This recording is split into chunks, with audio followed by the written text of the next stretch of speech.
All right, we'll call this special meeting for our capital improvements program to order with Pearland City Council on Monday, January the 10th, 2022 at 4:33 p.m. With that, we'll do roll call and certification of quorum. We have myself, let's see, probably easier, absent from the chamber is Mayor Pro Tem Adrian Hernandez, Councilmember Luke Orlando, and Councilmember Trent Perez are absent from the chamber currently. I do know Mayor Pro Tem Hernandez will be absent for the evening as he's under the weather. The other two, I'm sure, will be here as we are in the middle of this meeting. So with that, we will move to citizens' comments. Do we have a citizen? I see this one, but that's for the next meeting. Okay. Ma'am? Oh, this meeting. Okay. Oh, for the special meeting. Sorry. So with that, we'll move to citizens' comments. We have Ms. Heather Baker. Ms. Baker, if you'd go to the podium, state your name and address for the record. You have 3 minutes. I think they'll put the time clock up. And we welcome you. Happy New Year. I feel like saying long-time listener, first-time caller, since this is my first time speaking, so apologize for any shakiness. My name is Heather Baker. I live at 11608 Cross Spring Drive. I'm also a member of the Parks, Recreation, and Beautification Board, position number 7. Thank you for that appointment this year. I consider it an honor to serve. Thank you, Mayor and Council members, for the opportunity to share my comments today. As you may have guessed, I'd like to comment on the proposal of the Pearland Parks Department, which you'll be hearing about today. I understand that in your position, it's nice to wave the flag of new parks, new city events, and lower tax rates. That's all the fun stuff that makes for very pretty social media posts and gets lots of likes and shares. And we, the board and the citizens, love those fun and pretty things just as much.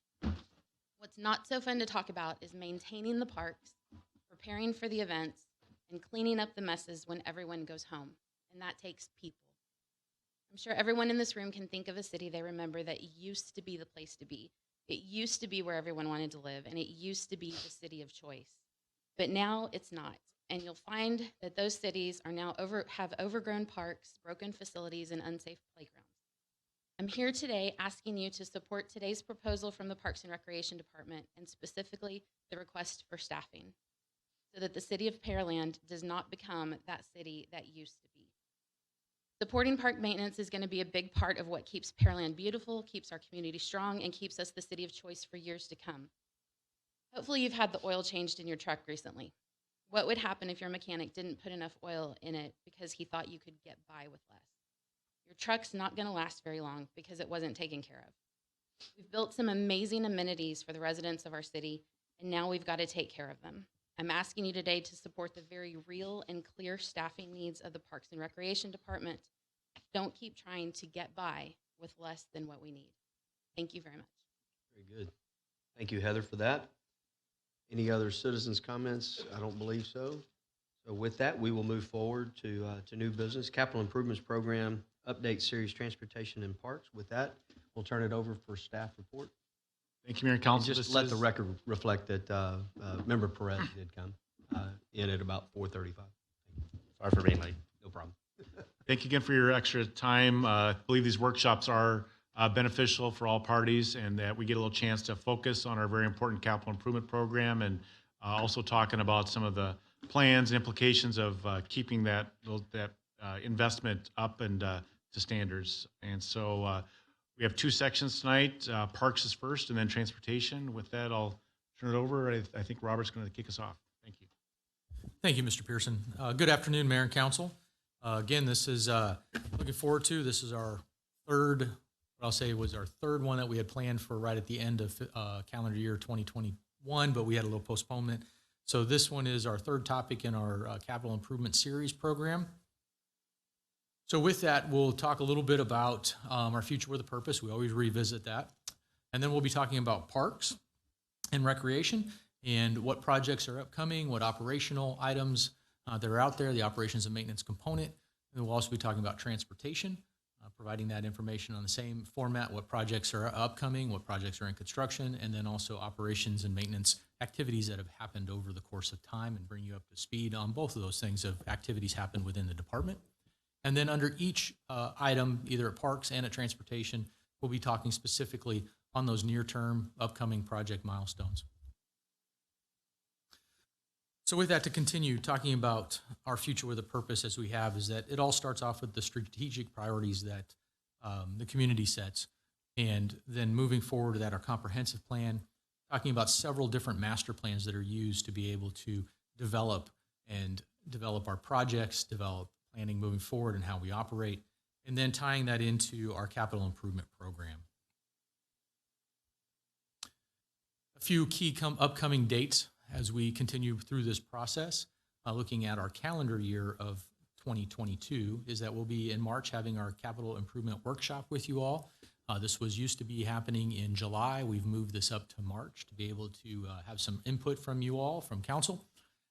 Then in June, coming back with our CIP adoption, and then moving forward right into, again, starting the cycle over again so that you can see what has happened from the last time we met, going with transportation and drainage, those tie together, then parks and facilities in October, and then water and wastewater back in December.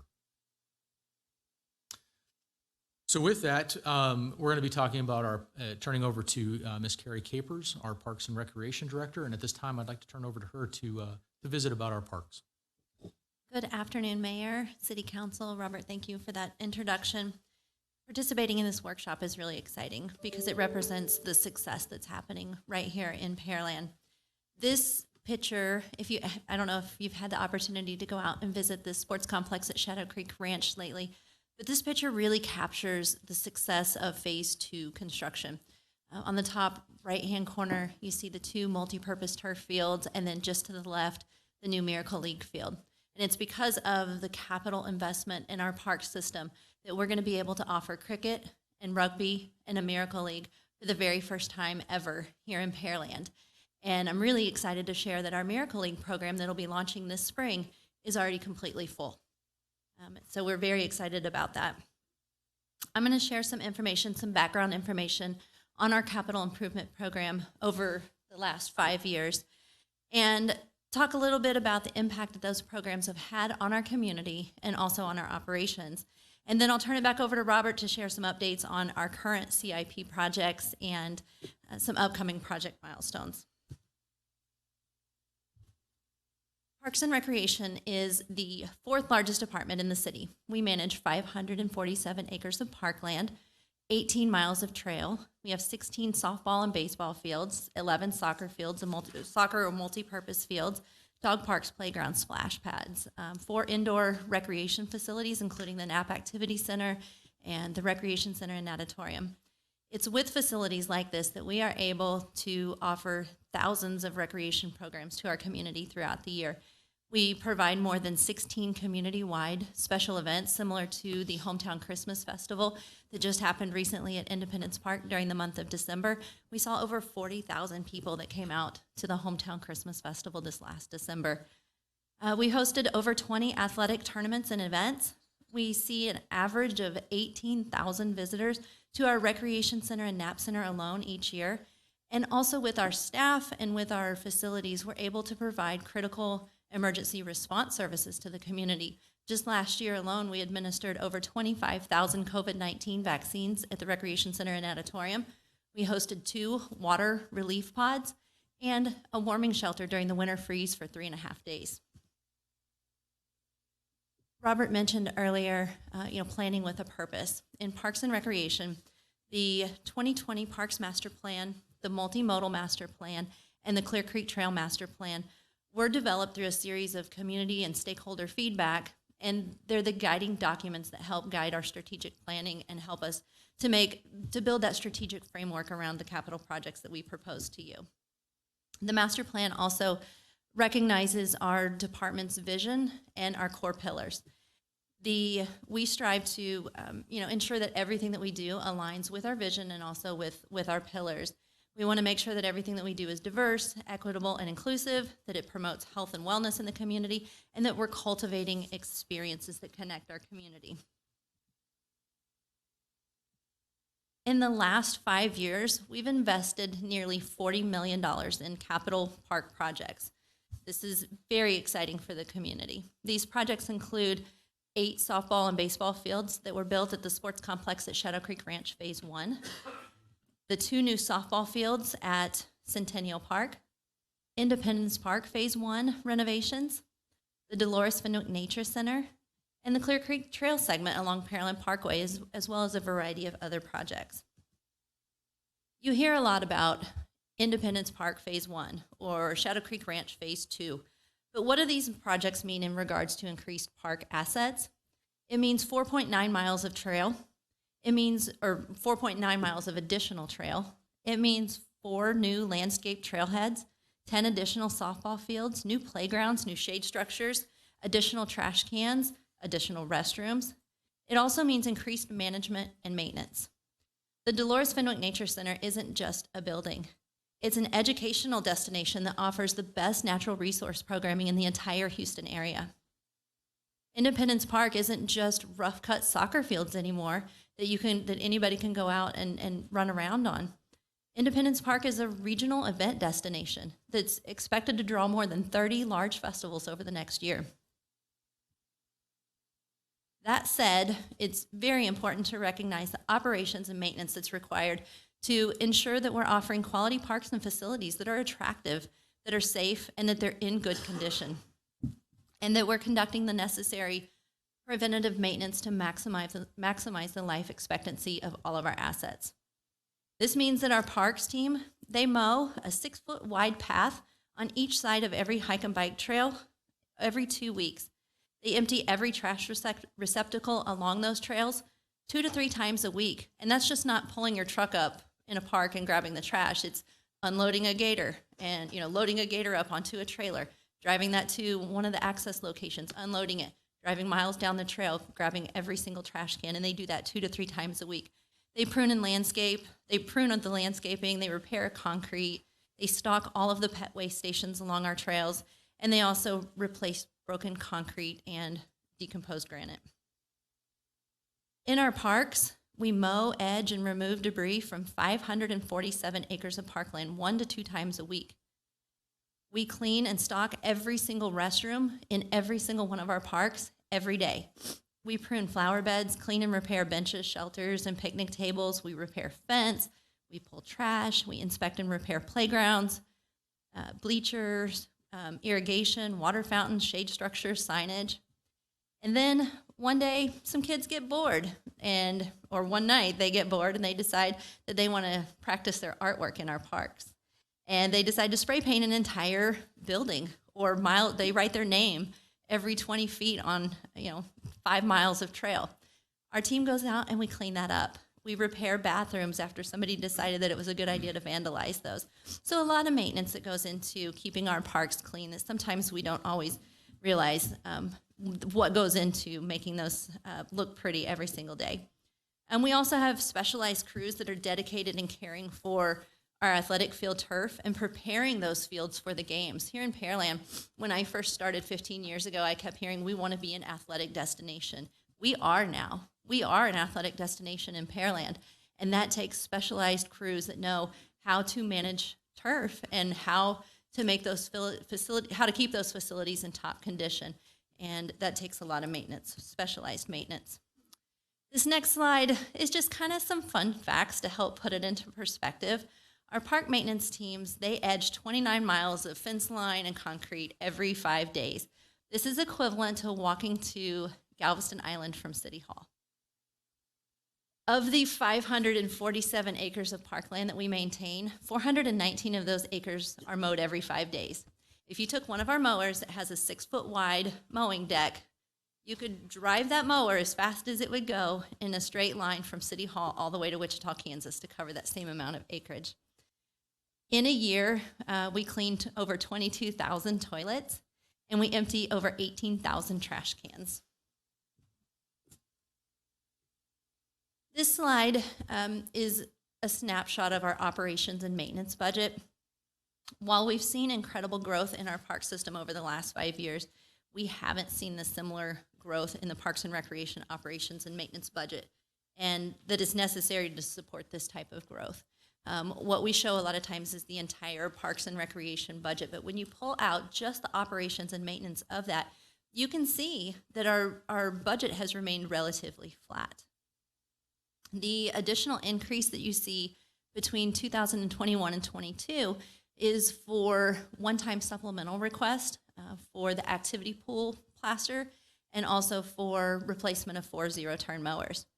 While we're very excited to be replacing those 4 zero-turn mowers, it's very important to mention that we also have 9 additional mowers that have surpassed their 7-year life expectancy. And with all of the with all of the increased park assets that we have, every single one of those requires more impact on our operations and maintenance budget, more chemical budget, more custodial fees. With the new restrooms that we build, or we have to stock those. We have additional fertilizer cost. We have more wear and tear on our equipment, things that have to be replaced, more minor tools. And so we have managed to take on all of the new investments that we've seen over the last 5 years with very, very little, with a relatively flat operations and maintenance budget. This next slide is our Parks and Recreation staffing levels. In addition to equipment and supplies, it also takes great people to operate facilities, to develop exceptional programs, and to maintain the additional park assets. We work closely with engineering and public works to determine both staffing and operations and maintenance needs for every single one of our capital projects. Over the last 5 years, we have proposed 9 full-time park and recreation positions to support the capital growth with those CIP projects. Of those 9 positions that have been identified in the CIP, we've only filled 1 of them. The other position that we added was an aquatics maintenance technician for the recreation center and auditorium. And we were able to add this position based off of a reduction in our operations and maintenance cost. We determined that it was a cost savings to bring someone in-house to perform some of our preventative maintenance rather than outsourcing that. We know exactly how long it takes to mow an acre of property. We have stood out in the fields with a stopwatch, and we've put our best crews at it, and we've timed them. How fast can they operate a mower? How fast can they weed eat a fence line? And based off of those numbers, our park maintenance standards, in order to keep up with our basic park maintenance standards as it is right now today, we are 12,476 staff hours short. This is equivalent to 6 employees. This is before anything breaks. This is before we pull our crews off to help with a special event or to help with anything else that comes up, or before anyone gets sick. And right now we're seeing a lot of employees that they're not just sick for 1 or 2 days. Now they're staying out for longer periods of time. So with that, it makes maintenance of all of our park properties even more and more challenging. How have we been able to do it this entire time? I have to give the credit to our staff. I'm very, very fortunate and very honored to say that here in Pearland Parks and Recreation, we have a very dedicated team of employees that truly care about serving the community, and they're here for the right reasons, and they work a lot of extra hours, and they put in a lot of extra hard work to make things happen. But with that, we're starting to see a lot of burnout as well. It's difficult to keep our high talent, and that only goes for so long. If you can't meet your maintenance standards and you keep pushing and pushing, it's not sustainable. So in just a minute, I'm going to transition everything back over to Robert. But one thing that I want to leave you with, and that the capital investments that we've made in our park system are wonderful. And I hope that we will continue to invest and continue to make Pearland great. But as we do that, I want to encourage each one of you to truly consider the operations and maintenance needs that are required to maintain the investments that we build. Because if we continue at this rate of growth while continuing to be stagnant in our staffing and in our operations and the maintenance, the millions of dollars that we're investing, they're going to deteriorate. The quality and the maintenance and the longevity will continue to deteriorate. The need for anticipated special services will not be met. So being able to offer a Miracle League, it takes staff to be able to run those programs. It takes staff to build a cricket and rugby leagues. So without that additional investment, we're not going to be able to continue to meet those needs. And we'll struggle to continue to deliver the benefits of Parks and Recreation to our community. So with that, Robert, I'll turn it back over to you and let you share what projects we have going on and what we have coming up. Thank you, Carrie. Appreciate you filling in everything associated with our operations and maintenance side. So as Carrie mentioned, we'll now be proceeding into talking about our capital improvement program, the updates with the current infrastructure that we are in place, and some future things that are coming forth. One of those items that I want to bring out is our Clear Creek Trail Master Plan. As we talked about at the very beginning, master plans are key to how we continue to move forward in our capital improvement program. With that, one of the features that we have is this Clear Creek Trail that'll connect from FM 521 all the way along the Clear Creek, all the way around, and all the way to Dixie Farm Road. This is about a 21-mile stretch. We have been investing, the city has, and we've invested about 8.5 miles, both on the private side, but then also in our public partnerships with HGAC and TxDOT. Recently, our side connected the Green Tea Trail. Those I'm sure have seen and have enjoyed that trail that is over there right off of Pearland Parkway. That's a fabulous trail. We have another one that's in design to continue that north all the way up to Pearland Parkway. And then with that, as part of this project as a whole, is also working with Harris County Flood Control District to include the room for the trail in that project as well. That way it's already environmentally cleared. It's already been planned for. That way when we're able to procure funding and come through there, we can then automatically use that area already set aside within that plan. So we'll start capitalizing a little bit on trails that we have completed as well. This one being the Shadow Creek Ranch Trail. This is located right by Kirby Road on the south side of Clear Creek, right behind the new West Pearland Library. This is a beautiful 10-foot wide trail that we partnered with HGAC and TxDOT at an 80-20 split. We have some beautiful artwork along there. Phase 1 was about 4,500 linear feet, 10-foot hike and bike trail. Has our shade structures and a beautiful mural cast stone panel that's an artist did for us, so all part of the project. With that, we're also heading on to Phase 2. This is in design. Phase 2 includes a section that'll go along the Clear Creek Relief Channel south and then go across that channel and tie into the trail system located within Shadow Creek Park as well. Carrie mentioned and highlighted our Shadow Creek Shadow Creek Park complex here with the Miracle Field and the Cricket Center. I believe, Council, that you had the opportunity to go tour that in construction. We're making substantial progress to completing that. But overall, holistically, as the park as a whole, about 40, under Phase 1, about 46 acres was developed. Phase 2 includes an additional 18 acres of a maintenance facility, so we can make sure our equipment is protected and is there. And then a Miracle Field, which tonight you'll be looking at approving the scoreboard through our cooperative purchasing agreements. And then also includes, I said, 2 multi-purpose synthetic turf fields that we have as cricket fields, for example. We've also included purple pipe, and for those of you that are not aware, purple pipe is those pipe it is purple and is designated we use for reuse. So one of our long-term plans is eventually to take a look at reuse to take the system off of potable water.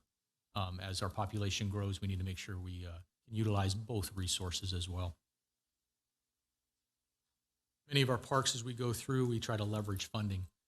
This is a key component that you all have expressed to the city, is to go seek additional support through partnerships with HGAC or in TERS is also a component that we have as well. So we'll start to see some 3-to-1 funding as that we had when we started this. As we talk about and we move forward, some of the projects that we're heading towards completion. This is our park equipment recapitalization. This was in our fiscal year 2019 bond program. And we have set aside about $500,000 a year in park recapitalization, dealing with playgrounds, coming up with our irrigation system that is coming forth, and then finalizing out with some additional playground equipment and shade structure rehabilitation in the coming year. Also, the Shadow Creek Ranch Park Phase 2 is coming up for completion. Our design contracts, Woodcreek Park Bridge. This is a bridge that is dilapidated, and we have the ideas to be able to replace that bridge, be able to provide connectivity across Mary's Creek, and to be able to utilize this park at its full capacity.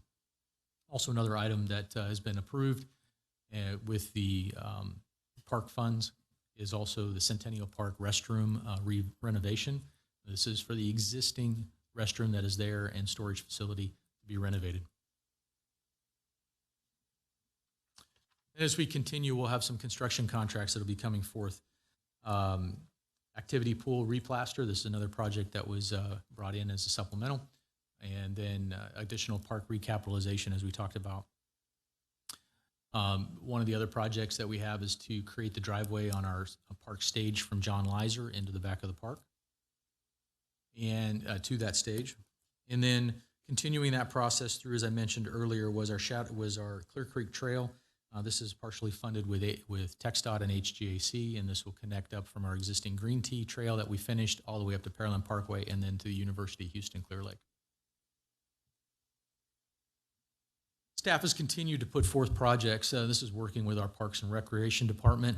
This is a great partnership that we take a look at, is working to see what additional projects that are out there, how can we continue to improve and enhance the quality of life for our citizens. These are a list of projects that have been identified that would like to be done over the coming years. Independence Park Phase 2 and 3, the Centennial Park Restroom addition, this is between ball fields 5 and 6. Was not included in the expansion of Centennial Park due to funding limits. Park land acquisition, if there's any new areas out there for parks. And then just as we continue, I'm just highlighting some park recapitalization, again, as another 2019 bond program. But then Hickory Slough Sports Complex Phase 2. So as part of the bond program and drainage is that we'll be digging out and expanding the rest of the sports complex. From the drainage component, this would then be a project then to complete that, have additional soccer fields, lighting, et cetera. So at this time, Mr. Pearson, I'd like to turn this back over to you to see if there's any questions or comments from council at this time. Thank you, Mayor and Council, for your attention. We would like to pause here and get questions on the parks component, but just keep in mind we do have the whole transportation piece after this. So Right. Yeah, good presentation, both Carrie and Robert. Thank you for that. We'll turn it over for council questions and comments. I know Woody flagged me down first. Yeah, a couple of them on the park side. I noticed on the extending the trail over to U of H at a cost of about $8.7 million.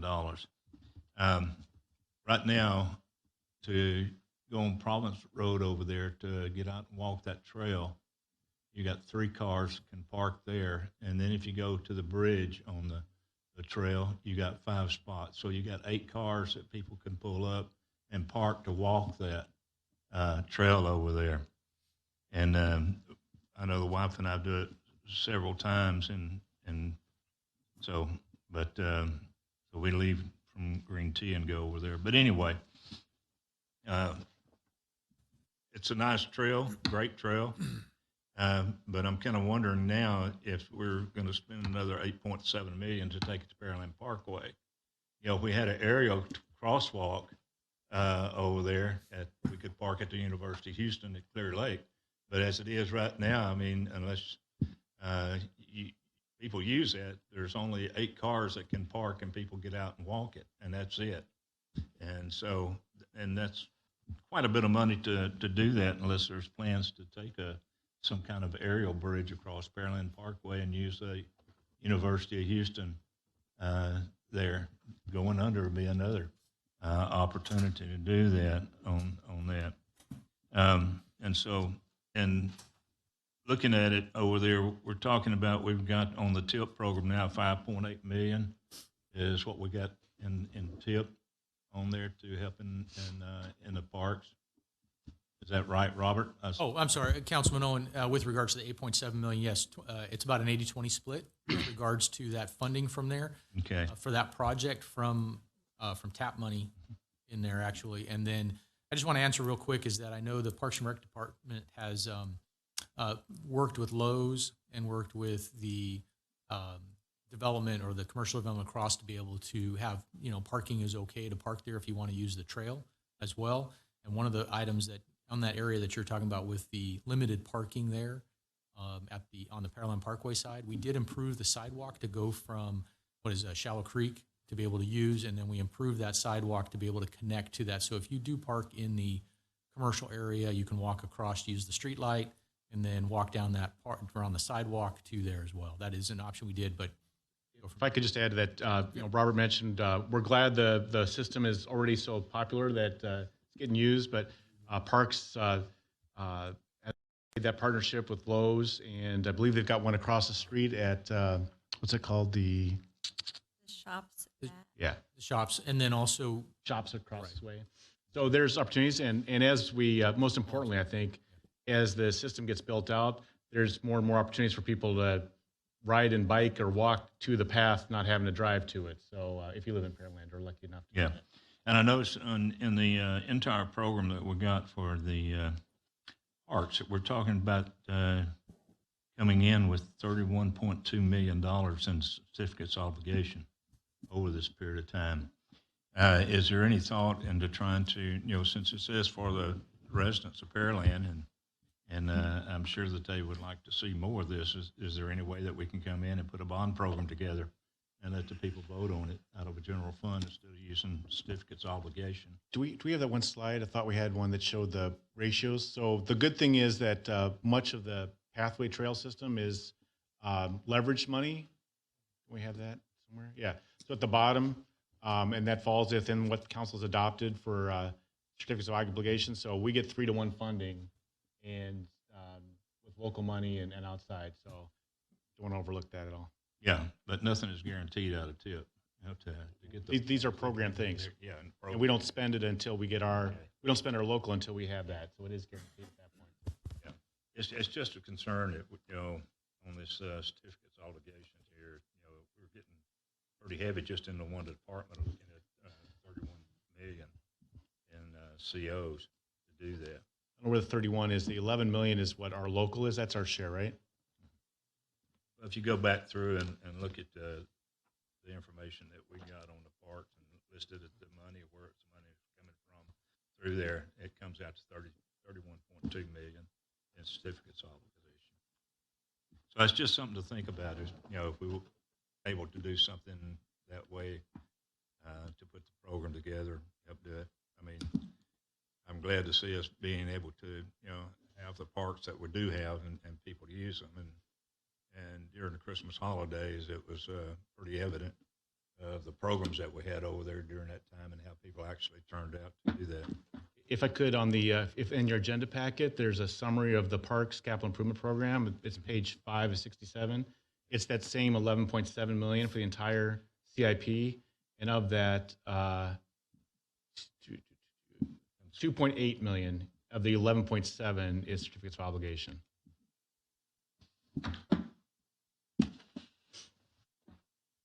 Well, it must have changed then, because I went back through each one of the projects and the funding for each one of the projects, and it comes out 31.2 in COs. I just looked at the COs and nothing else. Any other questions, comments? Thank you, Mayor.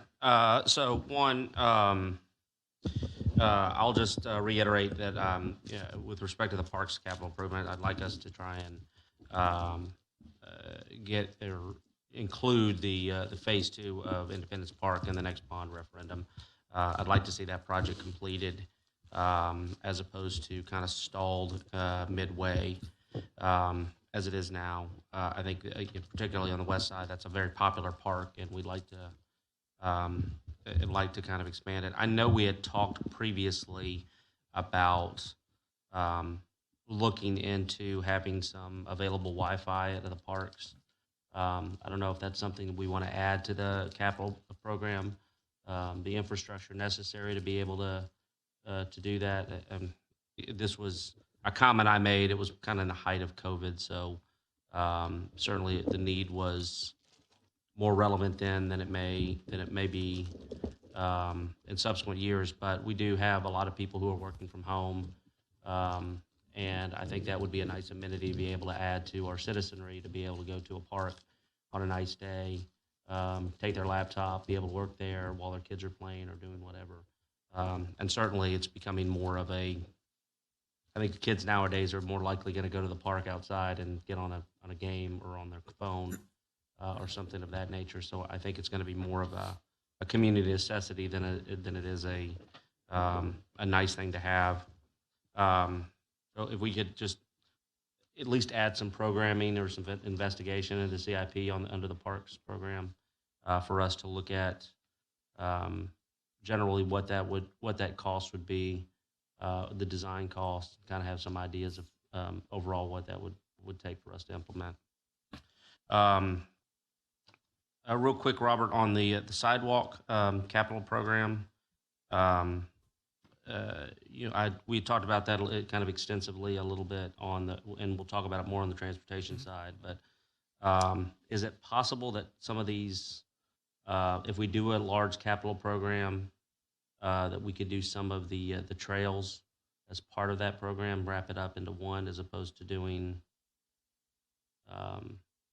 funding? If we go with a large project throughout the city that's intended for connectivity, which is the direction we're heading, could we potentially wrap up some of these trail programs and maybe even get something a little bit more expansive into that program? I see later, and I know we'll talk about it more, but like we have a program right now in our CIP for Shadow Creek to have its program, its sidewalk connection program. I'm sure that's strategically so we can use TERS funding and separate it from the remainder.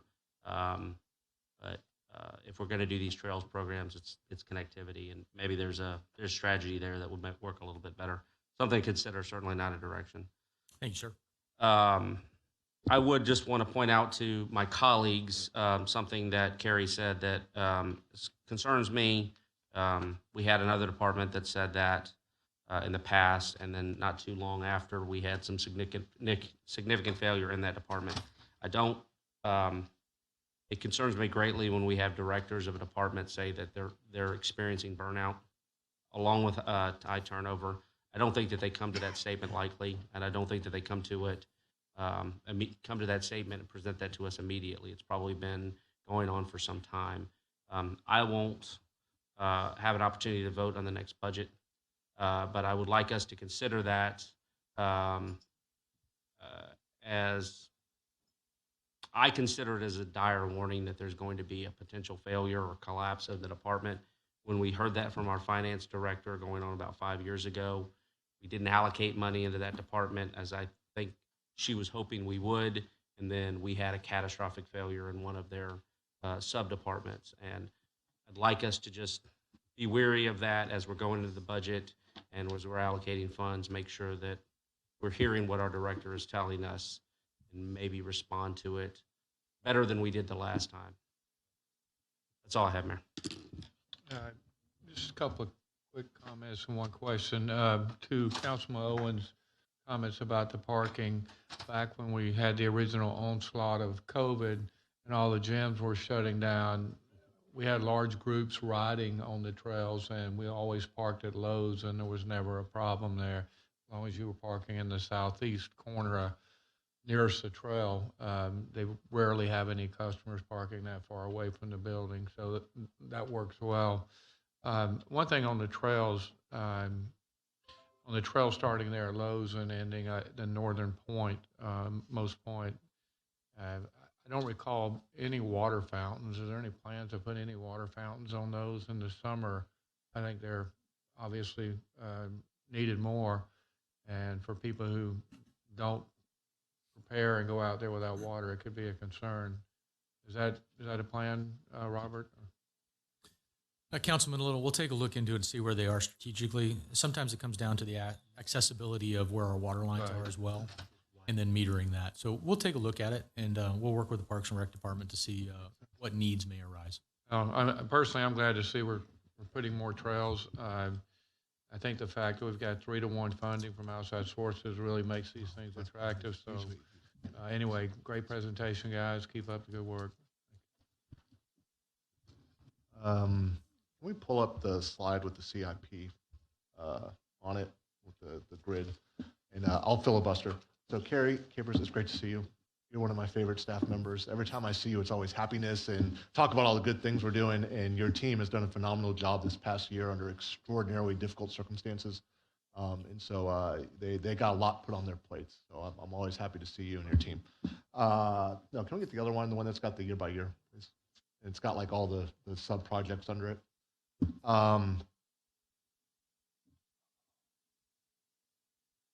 Looks like this, Clay. That one. He's talking about from the agenda item that's got that summary sheet. Sorry about that, guys. That's right. So I'll just, as we pulled up, we don't really have anything out in the outlying years of 24, 25, and 26. Is there a strategic reason? Or usually like on other projects, there's like a little trailing number or something or other? So what we have, Councilman Kamkar, is at the very end of the slide presentation that we had was a list of unfunded projects. And so this 2023, 2024, that 2023 is the last, that is the last project associated with our 2019 bond program. And then that's where everything ends. So it would have to be in the next bond program as directed by council. In fairness to the Parks Department, all the other departments seem to have something trailing that doesn't have a funding source. I think we have to do good planning, and I'd like to see us change that. If they have funding, they're listed. If they don't have funding represented, then they are not listed. Technically, a CO isn't a funding source until it's actually voted. I mean, it's technically an unfunded item. So I'm picking a nit here. I just would like to have more of those items out there. That's just a request. Nobody has to listen to me. So, look, can we go down on the agenda item to page? I don't know. It's 8. It's with the staffing. It's those grids, the bar lines with the staffing on it. And then it had the dire. Here's what happens. The 12,476 staff hours. Comment. That's the one. So if we hired 1 or 2 PERs or full FTEs, sorry, what would they most likely be doing in the next year if we decided to appropriate more? So our greatest need right now is in park maintenance staff. We need at least 4 park maintenance staff to keep up with, as we've built all of the facilities, so are the need for tournaments to come in. And we have reached a point to where we can no longer continue to host additional tournaments at our facilities if we don't have the manpower. Or when we're operating the tournaments, we're not mowing and maintaining our other parks. And so the first positions that we would fill would be our park maintenance staff. And the improvements that we're completing here with Shadow Creek near the end of, I guess, first quarter of this year, that need will go up in terms of needing more people to mow and maintain. And also to operate those facilities. Yes, that is correct. Those positions have been identified in the CIP as well as in our budget request from last year and our I would encourage white my papers. colleagues, I encourage you to aggressively ask this upcoming session. Thank you. I want to say that, aggressively ask, because I think we probably need a few more. And then my last page is it's the one that has a 7.2 of the 11.7. It's page 51 of the agenda packet. Like this, right? It's the one line, and it's got the data. That's the one. So I'm not the mathematician here. So there's 11.7 and 7.2 is coming from the TERS or HGAT. So there's like 3 million and change. That is, let's call it city only money. Is that a fair assessment?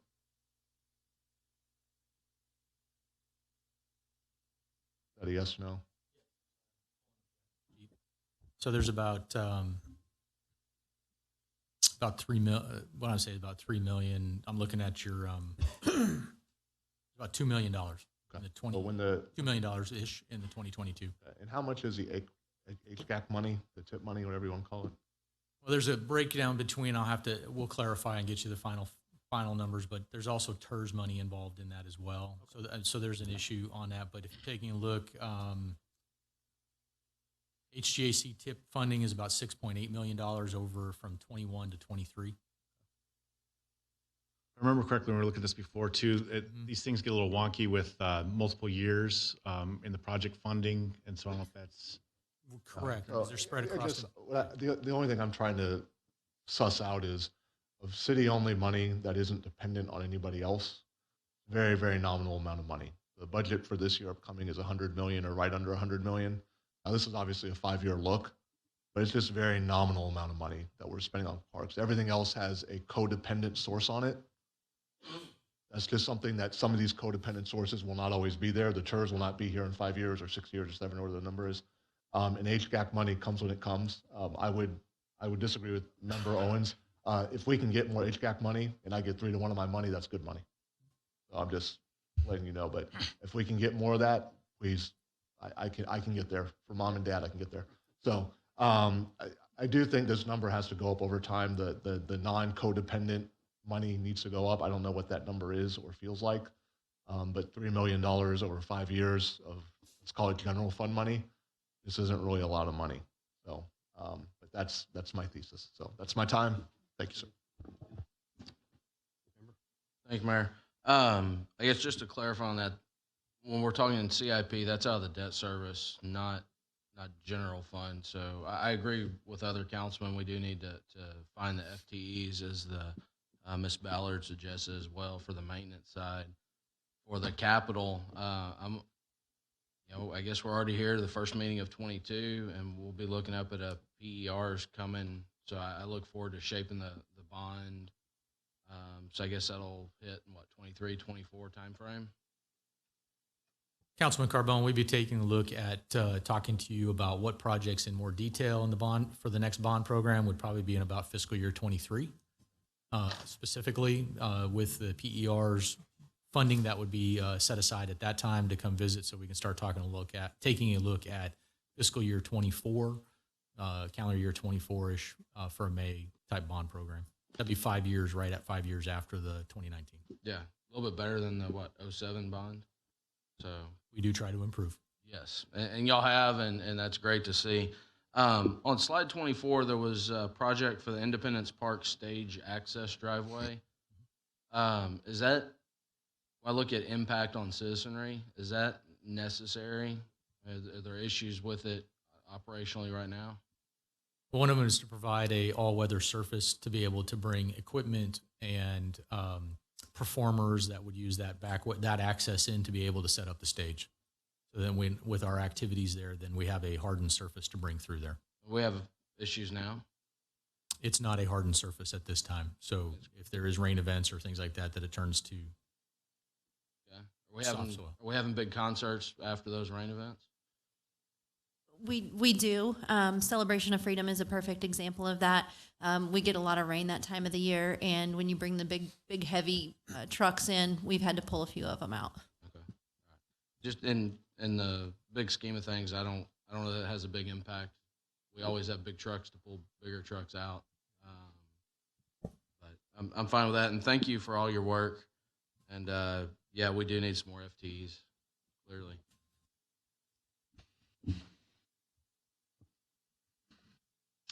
And if we could turn to transportation just to keep it. I think so, and I would concur. If we build a capital improvement, we need to maintain it. Our citizens have a level of service. It's a word I used in a meeting last week. I think it's going to be one of the words of the year, or the phrases of the year. It's a level of service that we've come to expect and enjoy. When you drive up and down our boulevards and you see the landscaping and those types of things, I mean, it's there for a reason. And so our parks are no different. Our buildings are no different. They're all capital improvements. And there is a certain standard or level of service that we come to expect. And I think as we move towards a more maintenance-driven city, not just a fast-growth city, but a maintenance-driven city, we have to figure out how we are going to maintain all of our facilities, including our parks. So I agree with we got to start looking in that direction. So with that, let's go to transportation. We'll continue on, Mayor and Council. This will be focused on transportation. So with that, moving forward, we're going to talk about some goals and challenges that we have, operations and maintenance, our Thoroughfare plan, and then again, summarizing it up with our near-term priorities, review of our capital program and schedule associated with that. So with that, I'd like to provide just a quick overview on this map here before I turn it over to Mr. Hammond, who's our Assistant Director in Public Works side, is that it is a complex network. As you can tell here, we have multiple roads, both residential and then our thoroughfare style roads from boulevard sections, traffic signals at 102 different traffic signals, and then also bridge structures. These are identified bridge structures that are inspected on a regular basis from TxDOT and the off-system bridge program. And then also we have multiple culverts throughout the city too that's also looked at. So it is a complex network that we take a look at that comprises of both concrete and asphalt. So at this time, I'd like to turn it over to Mr. Eric Hammond, and he'll walk you through our transportation from our streets program. Mayor and Council, good evening, and thank you for an opportunity to speak briefly on our operations and maintenance of our transportation network. First, I'll provide you with a high-level overview of our division's mission statement. This division's aim is to provide reliable, safe, and aesthetically pleasing roadways throughout our community, and then also provide unparalleled customer service and effective and efficient transportation and stormwater infrastructure. A couple of accomplishments by this team this past year as it relates to planning. First, we created a work order submission process and a tracking tool in Survey 123 to help us kind of manage our performance and the amount of work that we've been able to complete, and also that we have on the books. That work order management system is going to integrate smoothly into CityWorks, which you'll hear later on in this discussion, that we are on target for a go live in February, so just next month. So looking forward to that and transitioning to CityWorks for asset management. But nonetheless, the team also built out a work order management system and created those workflows in CityWorks. They created a sidewalk repair policy and a corresponding electronic scorecard that helps us remove all of the subjectivity from when one work order or one trip hazard or one challenge outweighs another. It gives us an objective approach to measuring the work and the need. The team also merged the traditional right-of-way services, or utility locates, mowing, as we spoke to previously, of the boulevards. We merged those traditional services with our streets and drainages services this year. That allowed us to provide a complete streets approach to our operations and maintenance. We also took a look at our interlocal paving agreement with Brazoria Drainage District number 4. The team modified that agreement, and through council approval this past year, we were actually able to remove our in-house services from providing traffic control during all of our interlocal paving activities. What that equated to last year was 7 months of staff labor providing traffic control to overlay 2 different roads. So pretty monumental improvements. From a construction standpoint, the team paved 2 roads via our interlocal services, and also have 6 additional roads planned for overlay improvements through FY22. Maintenance from in-house, we filled a total of 14,073 potholes, a little over 100 linear feet of curb line repair, and just over 1,500 feet, of asphalt road paving. Again, that's interior. That's our in-house services. Through our contracted services, this team repaired 4.2 miles, actually replaced an equivalent of 4.2 miles of sidewalk, closed over 1,000 sidewalk work orders, and completed 2.6 miles of street rehabilitation.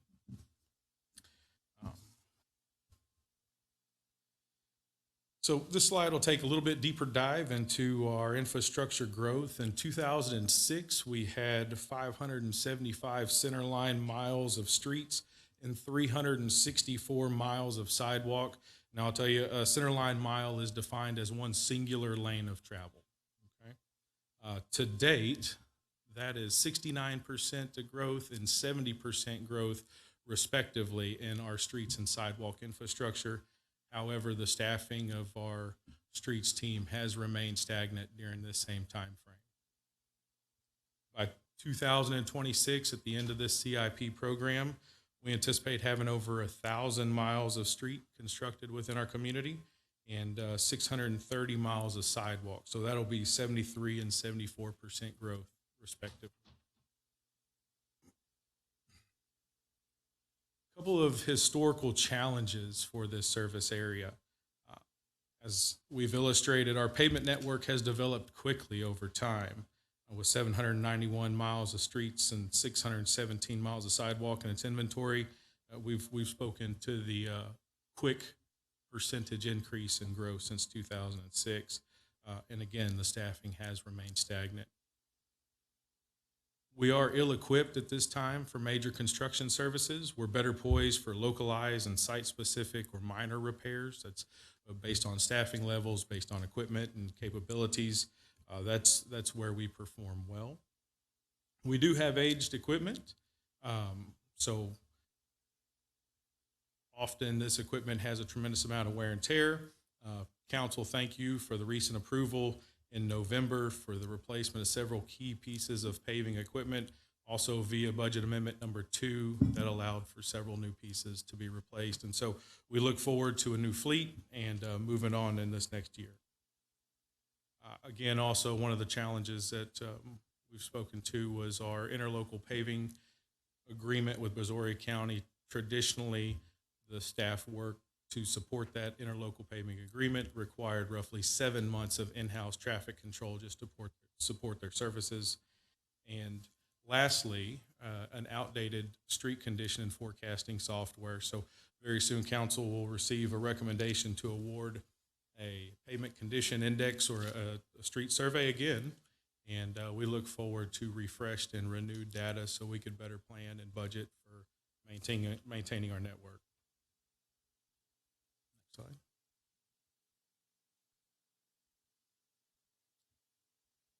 Here you have an overall image of our entire street and sidewalk network. Again, 791 lane miles. That's comprised of 743 miles of concrete and 221 miles of asphalt. We will share that the white indicates the streets and the blue indicates the sidewalk on this map. And it is important to note that this is only infrastructure that is maintained within the city limits of Pearland. Also, one thing that I'll highlight, and we'll talk on it a little bit deeper here in a moment, this entire network is maintained by 9 in-house staff members.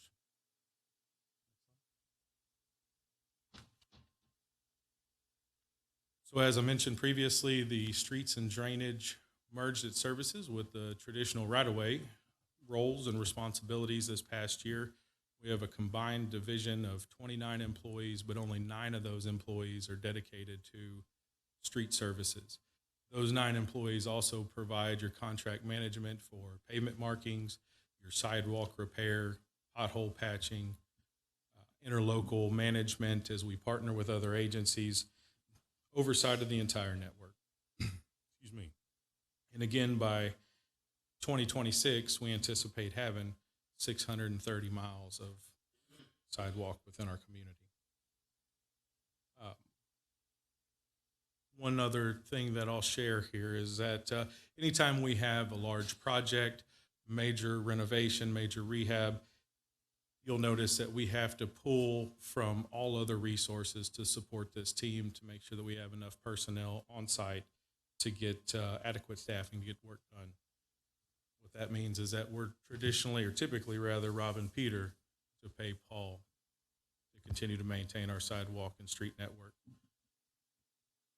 Quick image to show all 9 of our team members on site and actively doing what they do. This is a normal repair. This is a localized base repair where it requires us to bring material in, haul spoils out, enough staff members to run the pieces of equipment that'll excavate and backfill and tamp, as well as those team members that we need to provide the dedicated traffic control to keep our team and our community safe. As mentioned, anytime we have one person missing from our team, it obviously is a tax to our ability to provide these services, and we do have to go out to other teams to try and solicit help and keep this work going based on our current staffing levels. And one more quick touch, the traffic control that you see provided here, that is what we provided for 7 months on interlocal paving opportunities. So just celebration to the team for modifying those interlocal agreements and removing us from that business. We do believe that that will allow us to focus now on traditional Pearland work while the county provides their own traffic control needs.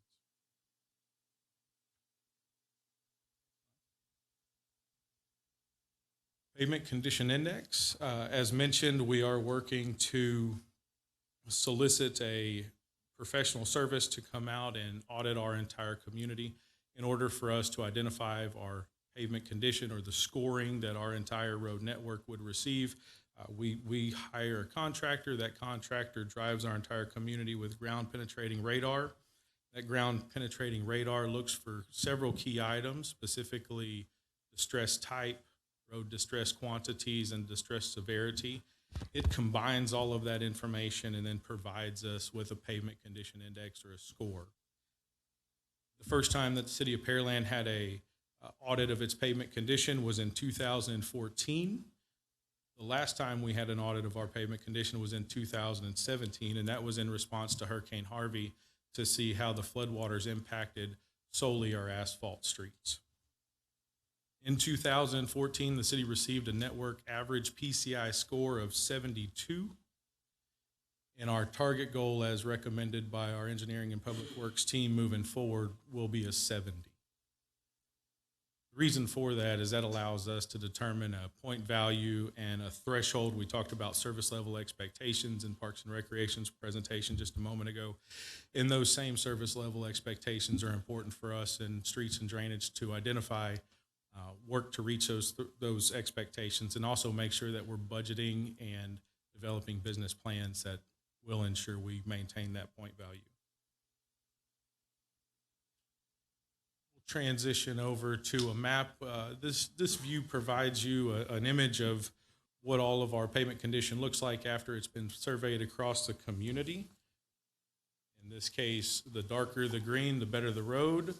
And as it transitions to red, the worse shape that road is in. Again, we're working to have a new audit completed in FY22, so looking forward to having new data, since this was representative of 2017, and very soon we'll see how quick the impacts of just normal wear and tear can impact a road surface.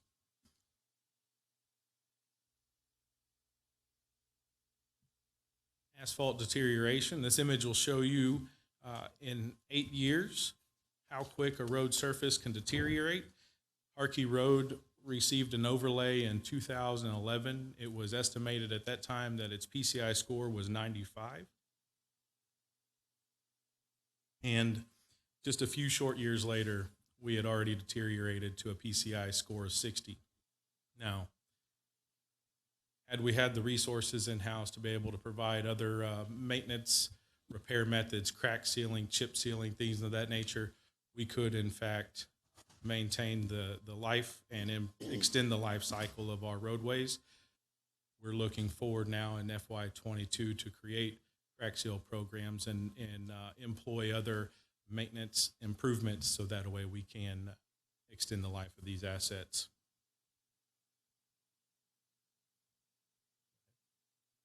Oh, one other thing real quick, if you'll go back. On the bottom of this slide, we illustrate that 74 years under the interlocal agreement, should we continue to operate under our interlocal paving agreement with Brazoria County based on the total number of roads that we receive annually to have improved. If we were not to provide any services in-house, it would take a total of 74 years before Brazoria County was back to Harkey Road re-overlay in this. And obviously that's just not a service level expectation that we can provide. You'll see over the next year, 2 year, 5 years, plans in place to really extend and make a more robust street program. Thank you. As I mentioned a moment ago, we had a PCI goal of 72 in 2017. We communicated several times in several budget processes that in order to maintain that score of 72, it would require a $4.9 million budget every year for 5 years. And again, it is Engineering and Public Works recommendation to identify a target goal of a PCI of 70 moving forward. The reason for that, the national average, and this is based on the freeze thaw line, the national average on the southern portion of the United States is a PCI goal of 65, and the national average for the northern portion of the United States is a PCI average of 60.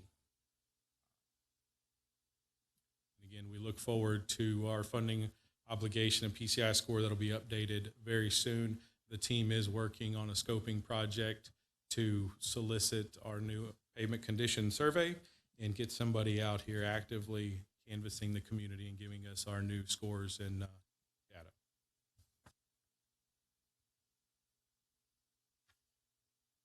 Interlocal activities and reinvestment opportunities.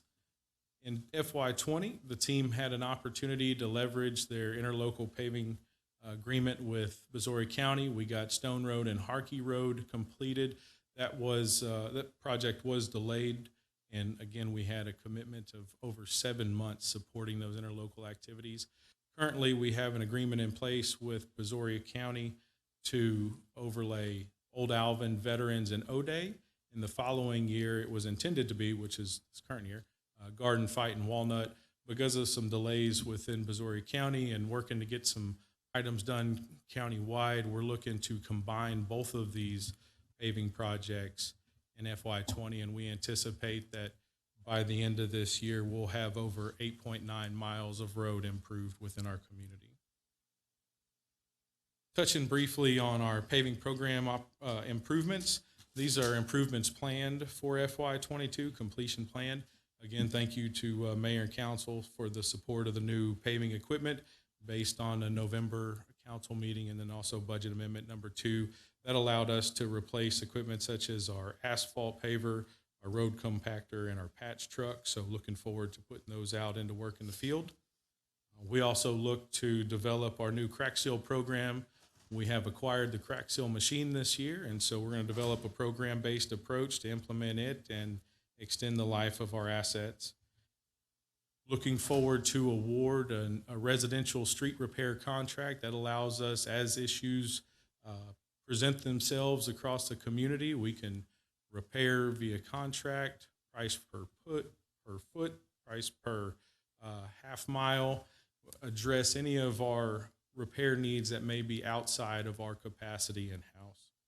Also, we're looking to award a street repair contract for several key pieces of roadway on Hill House, Gardenia, Lori, and Lazy Bend. So in addition to that, a few others, but definitely look forward to bringing forth to council in the coming months a package to have those roadways repaired.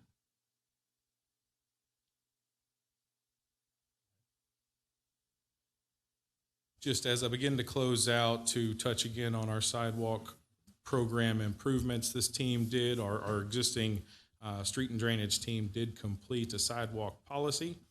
That policy now allows us to have an objective approach to monitoring and managing our sidewalk repair request.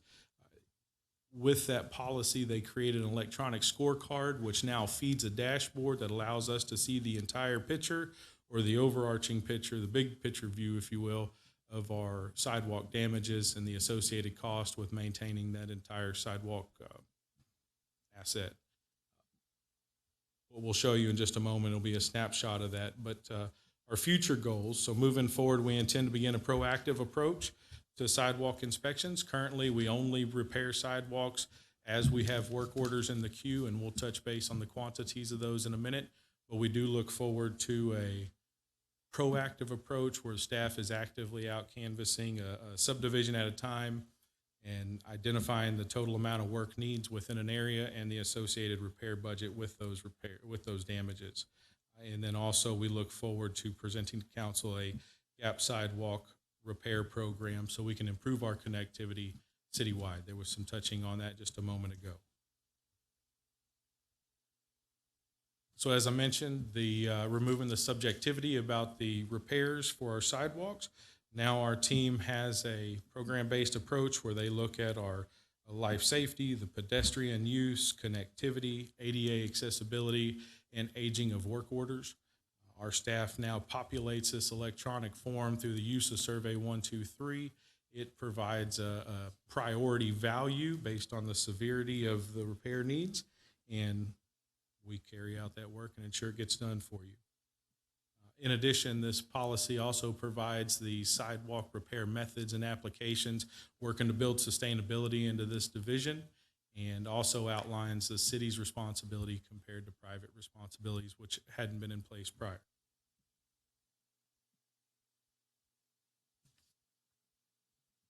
As mentioned, there is an image before you now of our existing or open work orders. We currently have 550 open work orders that we are aware of.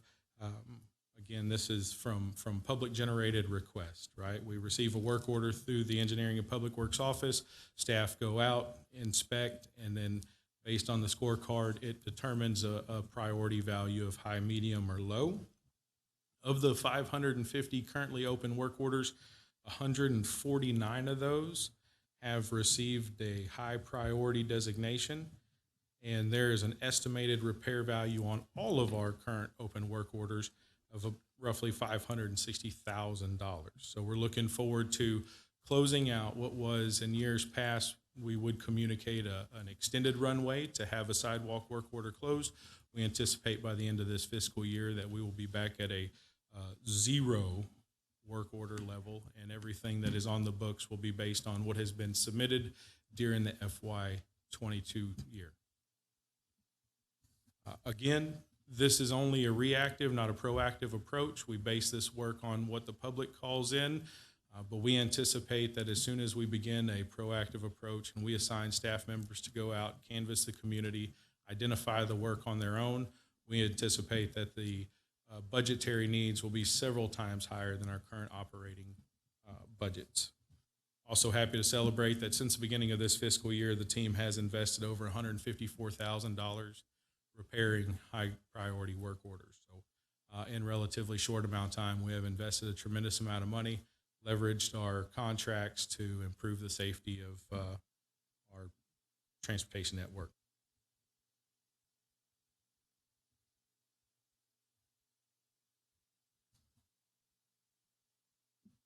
What does that look like community-wide? Before you see an image. Again, we spoke to 149 high-priority work orders. Excuse me. 149 high-priority work orders.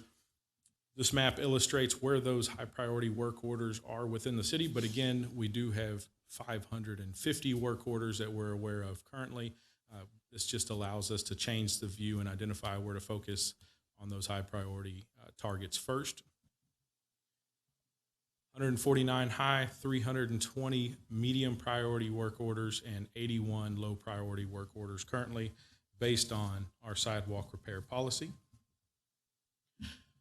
When staff determines that, as we go out to make repairs, the team focuses their repair efforts on one of these zones. So for example, zone A, they'll complete all the high priority work orders in that zone, transition to zone B, zone C, so on and so forth.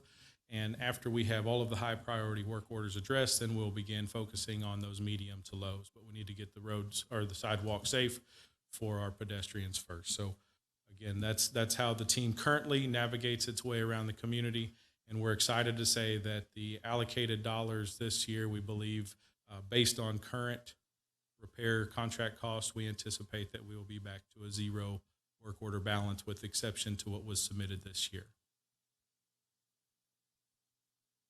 One other celebration on this, as the team has developed this program-based approach, it does reduce our mobilizing costs and saves the city a tremendous amount of money just by the work processes and methodology here, and that's how we're able to extend the life of that budget and complete more work for you this past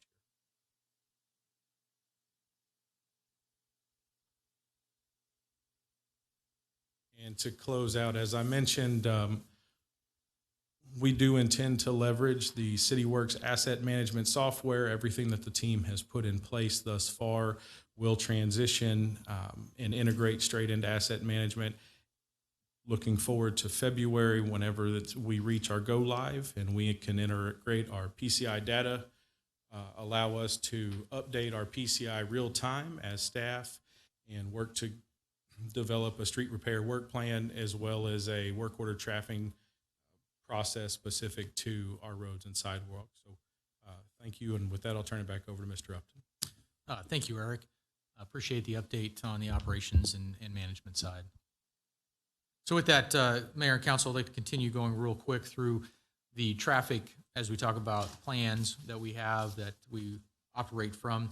One of them is our traffic thoroughfare plan. As mentioned here, this helps guide us as we take a look through development, as items expand, or we take a look at roads that may need improving, how we can then coordinate that, trying to leverage outside funding.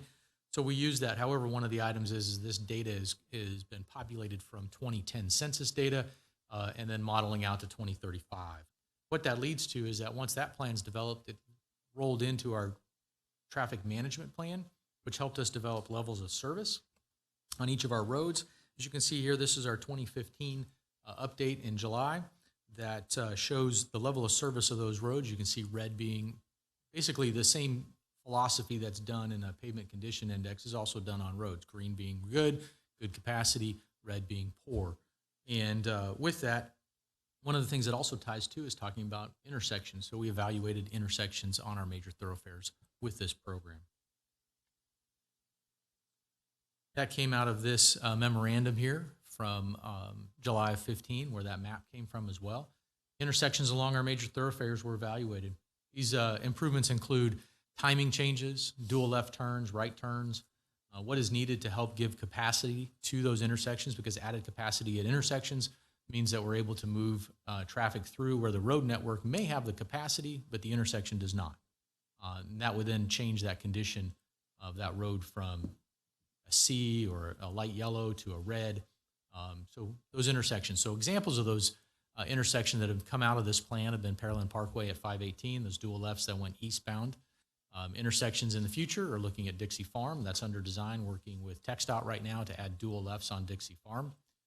And then Pearland Parkway and Berry Rose, both of those intersections would be dual lefts going westbound on 518, but then at Berry Rose would be getting capacity in dual lefts and right turns.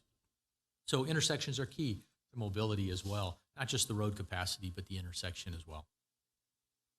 One of the items taking a look as well is our thoroughfare plan update.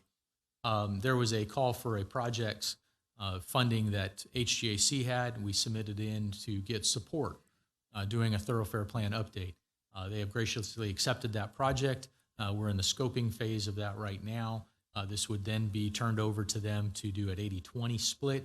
They're working on their advanced funding agreement with TxDOT, and then proceed forward, and we would have party to that funding obligation from HGAC. With that, we'd be looking at traffic counts.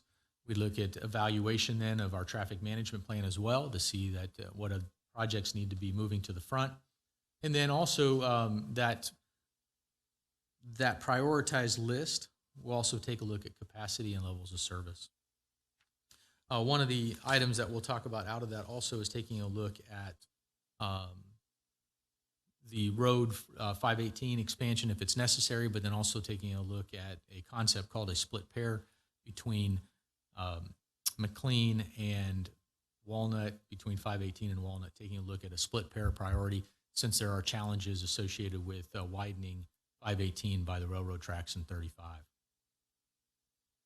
So taking a look at the 5-year CIP, you'll see that over the next 3 years, the funds that are obligated associated with that are approximately 3-to-1. That's TERS funding, HGAC TIP funding, to be able to make those improvements. So here's a couple items forthcoming that you'll see. We have issued substantial completion on Hughes Ranch Road, so they're in that punch list and finalization stage. Taking a look at intersection improvements at Windward Bay and Broadway. This is a brand new signalized intersection. We're waiting on some parts due to supply chains. Street reconstruction at Sleepy Hollow, that's part of our 2019 bond program. And then McCard Road, Makawa, it's a major infrastructure expansion, about 3.5 miles that will connect Cullen to Makawa. And then proceeding there, that one is also an HGAC funded project that had been slated for quite a while.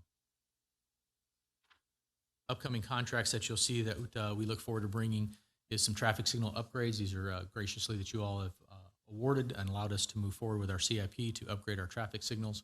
We inherited all these signals from TxDOT, so there's been, this is a way for us to finally do some reinvestment in our traffic signal cabinets and infrastructure at each intersection. Safe Routes to Schools, that's funded by 80-20 funded with TxDOT.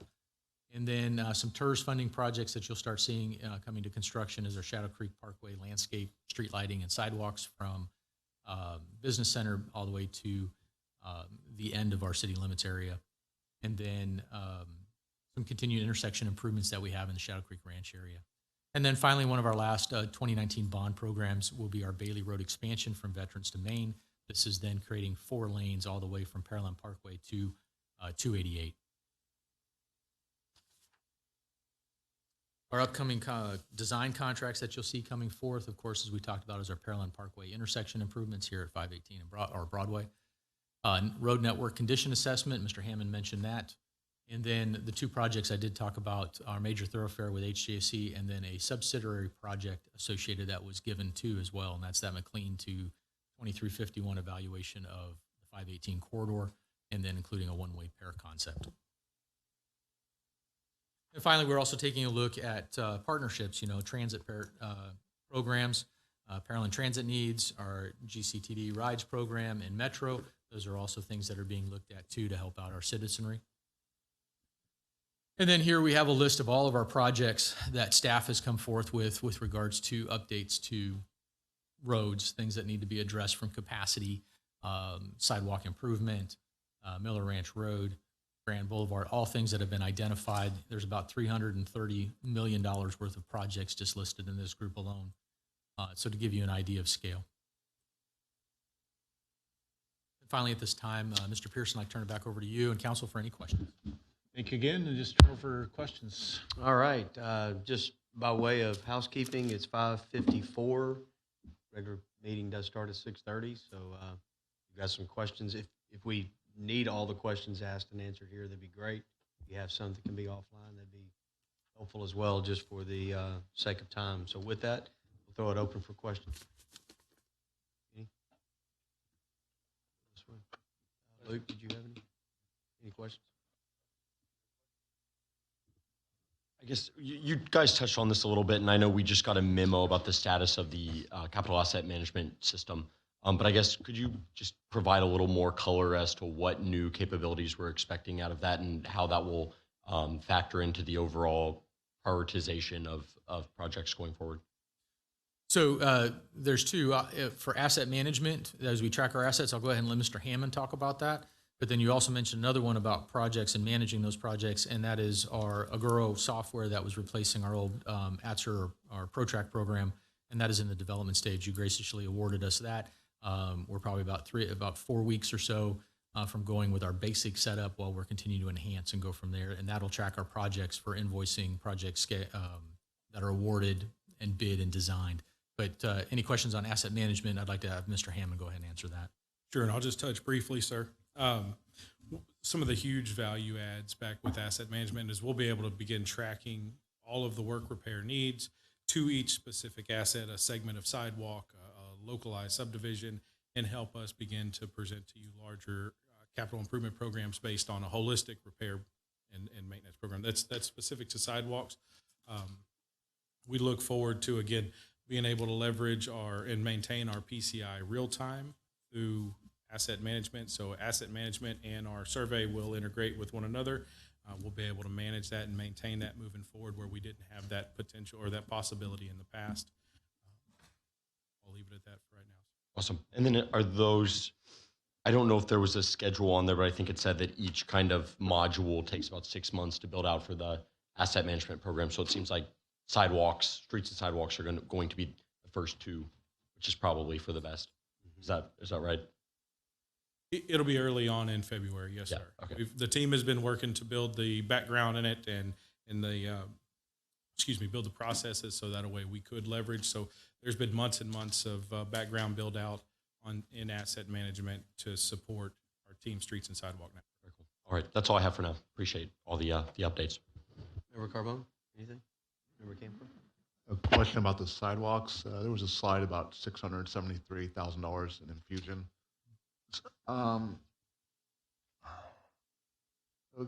There's like a revolving fund that we're funding as a separate fund. And then there was this budget amendment. How does this interlay of resources work?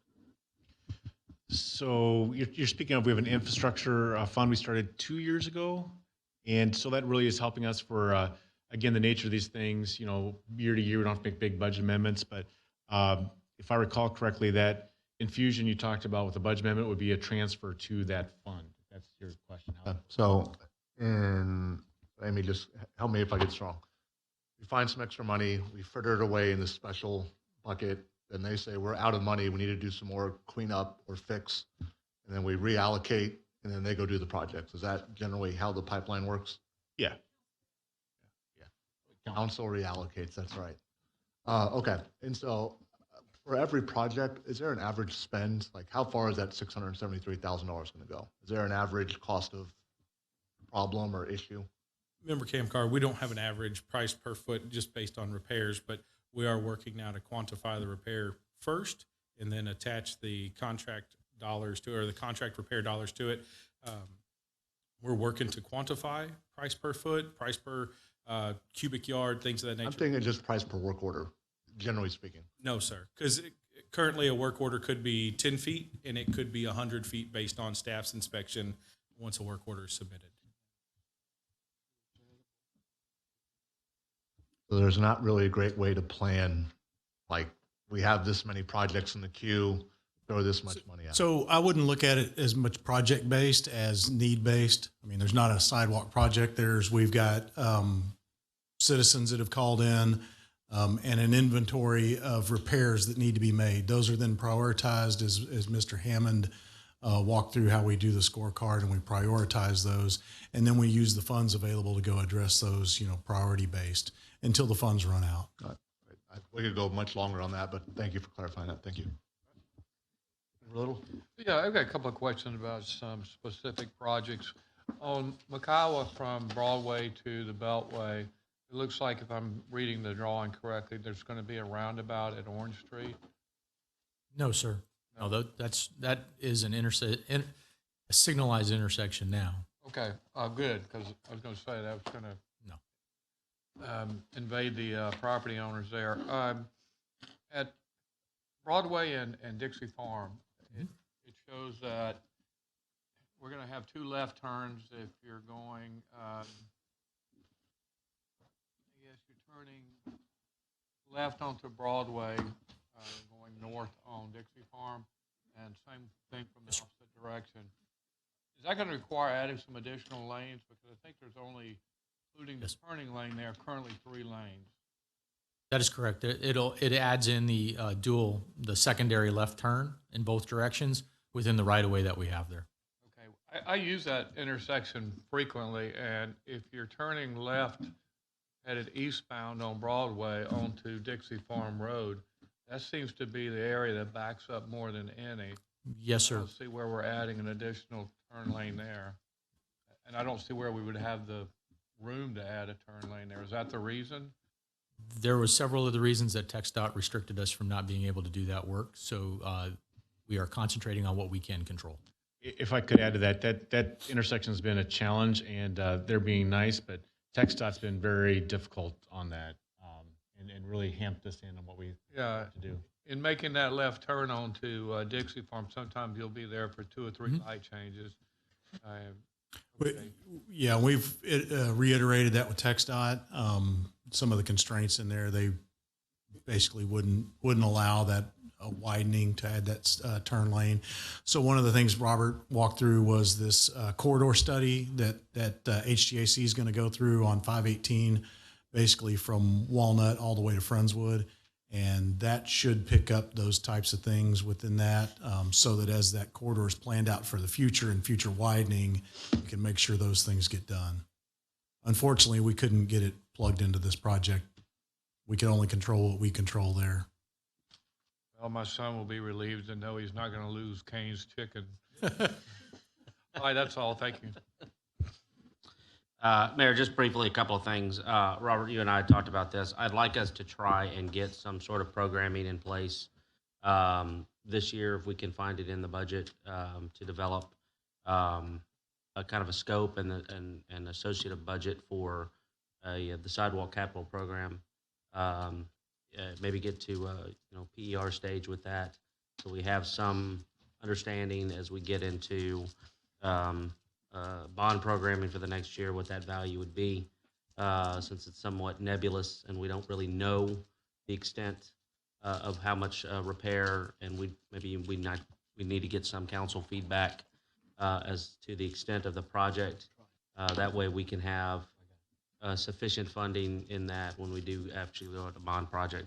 The other thing, I won't elaborate, but I'm just not supportive of the Bailey Road project. more than 50% of that alignments. At least half the road, or at least the southern half of the road, is not in the city limits. So there's not a way for us to protect the investment. If we get over to past Manville Road over into 288, that last portion from County Road 90 over to 288 is not in our limits. We kind of got stuck with that a little Councilman President, I don't mean to interrupt you, but are you talking Bailey Road? Bailey Road is just getting us the 4 lanes from Veterans to Dixie Farm, or are you talking? Oh, I'm sorry, I thought it County was Road 100. 288. From Veterans to 288. Are you talking? I think it was just the statement, when we complete our project between Veterans and 35, that will complete the 4 lanes from Pearland Parkway all the way to 288, with Brazoria County obviously building the portion outside of our city. Okay, and I apologize, my misunderstanding. And that's all I have. Thank you. Member Owens, you got anything? Same old question. On the 5-year CIP, we're looking at about 61 million total. And 21 is coming out of the 21 million as part of coming out of the tours, and the other is on the HGAC for the TIP program. Do we have those projects on the TIP as it is now, or is that to go on the TIP?